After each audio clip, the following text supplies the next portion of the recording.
کہ ہیپیٹائٹس جگر کی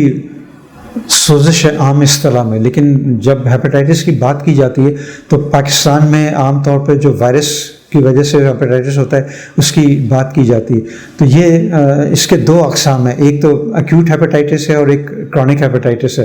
جو خطرناک والے ہیپیٹائٹس ہیں جن کو ہم ہیپیٹائٹس بی اور ہیپیٹائٹس سی کہتے ہیں، اس میں یوزلی کرونک ہیپیٹائٹس ہوتا ہے جس کی علامات کو اتنی زیادہ ظاہر نہیں ہوتی ہیں۔ یہ عام طور پہ ان کا ڈائگنوسس اتفاقی طور پہ ہوتا ہے کہ مریض کسی اور وجہ سے ڈاکٹر کے پاس گیا ہوتا ہے، اس کا ٹیسٹ کیا جاتا ہے تو پتہ چلتا ہے کہ جگر میں کوئی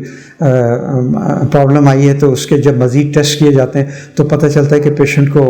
ہیپیٹائٹس بی یا ہیپیٹائٹس سی ہے۔ جو دوسرے ہیپیٹائٹس ہیں جس میں اے اور ای ہے، یہ ایکیوٹ ہیپیٹائٹس کرتے ہیں، اس میں علامات ظاہر ہوتی ہیں، اس میں پیشنٹ کو ایک دم سے پیلیا ہو جاتا ہے، پیٹ میں درد ہوتا ہے اور الٹیاں شروع ہو جاتی ہیں۔ تو یہ تو مریض کو فوراً پتہ لگ جاتا ہے، وہ ڈاکٹر کے پاس جاتا ہے اور اس کا علاج بھی کافی آسان ہے، اور تقریباً مہینے سے 1.5 مہینے میں مریض اس ٹائپ کے ہیپیٹائٹس سے، جس کو ہم انفیکشس ہیپیٹائٹس کہتے ہیں، اس سے وہ صحت یاب ہو جاتا ہے۔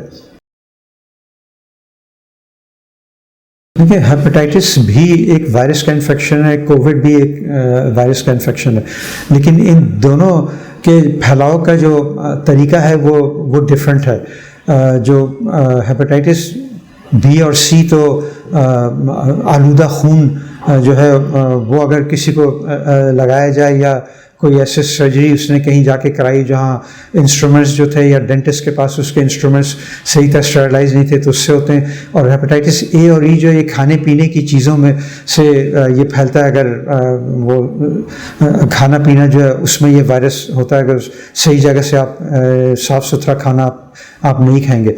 Covid on the other hand ایک ایسا وائرس ہے جو کہ ریسپریٹری ڈراپلیٹ انفیکشن مینس یہ سانس کے ذریعے یہ پھیلتا ہے۔ اگر کسی کو نزلہ زکام ہو، وہ کھانس رہا ہو، چھینک رہا ہو، تو اس سے یہ پھیلتا ہے۔ تو ان دونوں میں بظاہر تو کوئی تعلق نہیں ہے، اور جو ہیپیٹائٹس کے مریض ہیں ان میں اتنا ہی چانس ہے کووڈ ہونے کا جتنا ہے ایک عام آدمی میں، کوئی زیادہ خطرہ نہیں ہے عام آدمی کے مقابلے میں۔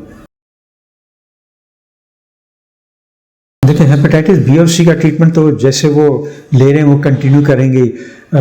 جو کرونا وائرس کے جو مریض ہیں اس میں بہت سارے مریض، بلکہ ایک بہت بڑی تعداد ہے، 50% سے زیادہ، جن کو کہ یہ وائرس ہوتا ہے لیکن اس میں کسی قسم کی کوئی علامت ظاہر نہیں ہوتی اور وہ قدرتی طور پہ اس سے ریکور کر جاتے ہیں۔ باقی جو 50% بچ جائے اس میں سے تقریباً 40% ہوتے ہیں جن میں تھوڑی بہت علامتیں ہوتی ہیں، ایک نزلہ زکام والی کیفیت ہوتی ہے، تھوڑا ہلکا بخار ہوتا ہے، جسم میں درد ہوتا ہے، اور وہ بھی ریکور کر جاتے ہیں۔ تو ان کو بھی سوائے اس کے کہ بخار کے لیے پیناڈول وغیرہ لینے کی ضرورت ہوتی ہے اور کسی علاج کی ضرورت، آئسولیشن تو ضروری ہے، اگر ایک دفعہ اگر ڈائگنوسس کنفرم ہو جاتا ہے وہ تو لازمی ہے، لیکن اس میں علاج کی ضرورت نہیں۔ جو دوسرے 10%، 5 سے 10% مریض، اس میں ذرا یہ شدت جب یہ اختیار کرتا ہے تو ان کو ہاسپٹلائز کر کے ان کو پراپر ٹریٹمنٹ کرنے کی ضرورت ہوتی ہے۔ لیکن ان میں بھی اگر وہ ہیپیٹائٹس بی اور سی کا ٹریٹمنٹ لے رہے ہیں تو اس کا اس علاج سے کوئی براہ راست کوئی تعلق نہیں ہے۔ دیکھیں، ویسے تو ہیپیٹائٹس بی اور سی کے جو مریض ہوتے ہیں ان کو ویسے بھی ہم بتاتے ہیں کہ تھوڑی ڈائٹری ایڈوائس تو ان کو لینی چاہیے، اور رمضان میں ایسے مریضوں کے لیے، اب ہیپیٹائٹس کے بھی مریض کچھ ایسے ہیں جس میں ان کو ہیپیٹائٹس ہے، وہ ٹریٹمنٹ کریں، ان کا لیور کا فنکشن بہت اچھا ہے، لیور تقریباً نارملی ہوتا ہے اگر ان کی تشخیص جلدی ہو جاتی ہے۔ اگر بہت دیر سے ہوتی ہے جس میں لیور بہت زیادہ ڈیمیج ہو چکا ہوتا ہے تو ان مریضوں میں جو ہے ڈائٹری احتیاط جو ہے وہ پھر کافی ضروری ہو جاتی ہے۔ ان کو پھر رمضان میں یہ تلی ہوئی چیزیں یا مرچ مسالے والی چیزیں جو ہیں وہ ان کے لیے اچھی نہیں ہے۔ ان کو تو پھر جو ڈاکٹر نے پہلے سے ہی جو جس ٹائپ کی ڈائٹ بتائی ہوئی ہے وہ اس ڈائٹ کو ان کو لینا چاہیے، جو کہ ذرا سافٹ قسم کی ڈائٹ ہے جس میں چکنائی والے کھانے کم ہو، اور فریش فروٹ اور ویجیٹیبلز ان کے لیے بہت مفید ہے۔ اور جن کے لیور نارمل ہے تو وہ تقریباً نارمل آدمی جس طرح کی ڈائٹ لیتا ہے وہ کھا سکتے ہیں۔ لیکن بہرحال جو کہ میں نے پہلے بھی کہا کہ بہت روغن قسم کی غذائیں اگر آپ کو عادتاً آپ یہ چیزیں نہیں کھاتے ہیں اور رمضان میں ایک دم کھانے لگ جائیں تو عام آدمی کو بھی تیزابیت اور ہر طرح کی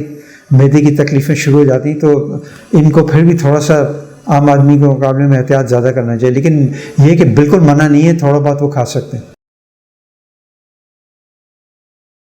کچھ لوگ ہیپاٹائٹس کے جن کی تشخیص جلدی ہو جاتی ہے، جن کو کرونک ہیپاٹائٹس بی اور سی ہوتا ہے، اس میں لیور فنکشن بہت اچھا ہوتا ہے، تو وہ تقریباً نارمل یا 80% ان کا لیور فنکشن کر رہا ہے، تو ایسے لوگ جو ہیں وہ بالکل روزہ رکھ سکتے ہیں۔ اگر آپ کا لیور فنکشن بہت خراب ہے، دوائیاں لینی آپ کے لیے بہت ضروری، پیٹ میں پانی آپ کے آ چکا ہے یا آپ کو خون کی الٹیاں کئی دفعہ ہو چکی ہیں،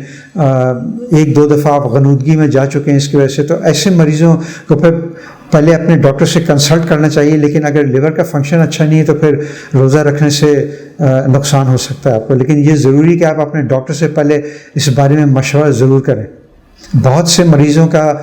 ٹریٹمنٹ سے لیور فنکشن بھی، جہاں ہیپاٹائٹس اگر وائرس نیگیٹو ہو جاتا ہے، ان کا لیور کا فنکشن بھی امپروو کر جاتا ہے، تو ہو سکتا ہے اتنا بہتر ہو جائے کہ اگر پورے نہیں تو تھوڑے بہت روزے وہ ضرور رکھ سکیں، لیکن اس کے لیے ڈاکٹر کی ایڈوائس لینا جو ہے وہ بہت زیادہ ضروری ہے۔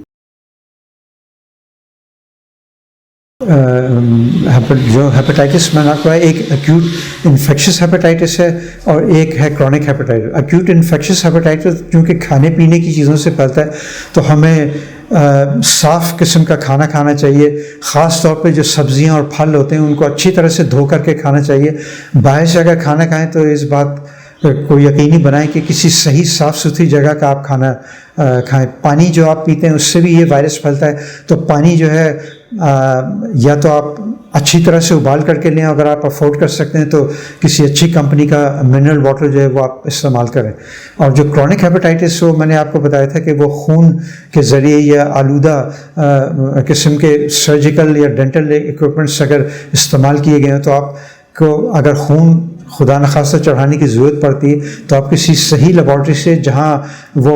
خون کو صحیح طرح کراس میچ کرتے ہیں اور ٹیسٹ کرتے ہیں اس وائرس کے لیے، وہاں سے لیں۔ اگر آپ کو کوئی سرجری کرانی ہے تو کسی صحیح جگہ پہ جہاں پر کہ پراپر اسٹرلائزیشن ہے انسٹرومنٹس کی، ایسی جگہ۔ اور اگر کسی ڈینٹسٹ سے علاج کرائیں تو کسی ایسے ڈینٹسٹ سے جس کا آپ کو معلوم ہے کہ وہ اپنے انسٹرومنٹس صحیح طرح سے وہاں اسٹرلائز کیے جاتے ہیں۔